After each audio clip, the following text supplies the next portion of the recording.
Another hunting tool or weapon that a lot of natives used all over the United States, all over the world as a matter of fact, was the bow and the arrow. This is your bow. So that's what it's kind of looking like, unstrung. We leave them unstrung so that it's wood, it has a memory. You don't want it to take a permanent set. So then I'll go ahead and string it up just like this, very easily done. And now that's what your bow's looking like when it is fully strung, ready to shoot and everything.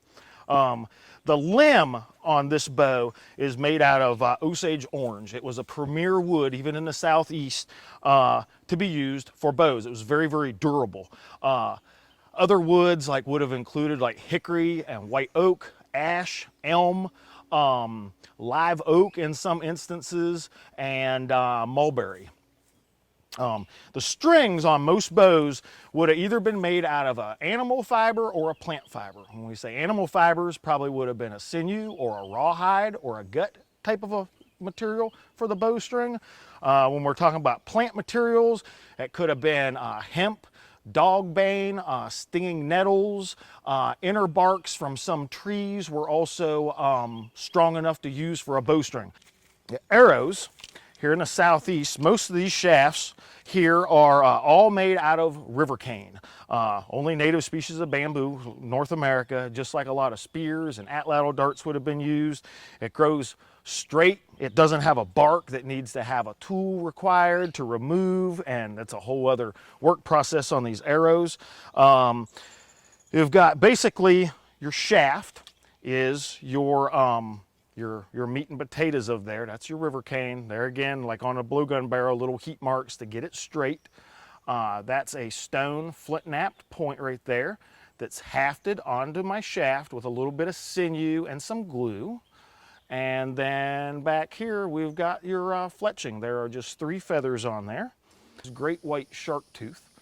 These were used not just in coastal areas, but also in like Indiana and Illinois. They found huge caches of fossilized shark's teeth that they were using on clubs and knives and also arrowhead points and for like clothing decorations. The unique thing with a bow, especially when the Europeans arrived, was a bow could be shot a lot faster and way quieter than a European could shoot a musket.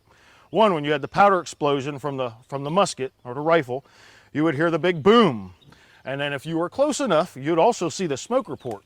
So in a warfare environment, that immediately gave away your position by sound and sight. The bow and the arrow can be shot way quieter and also much faster. A well-trained musket shooter could shoot about 3 shots in a minute. So if you do your math right, every 20 seconds, you're getting 1 shot off because you have to load, prime your pan, take aim. With your bow and the arrow, they can be shot much quicker with very little to no noise at all.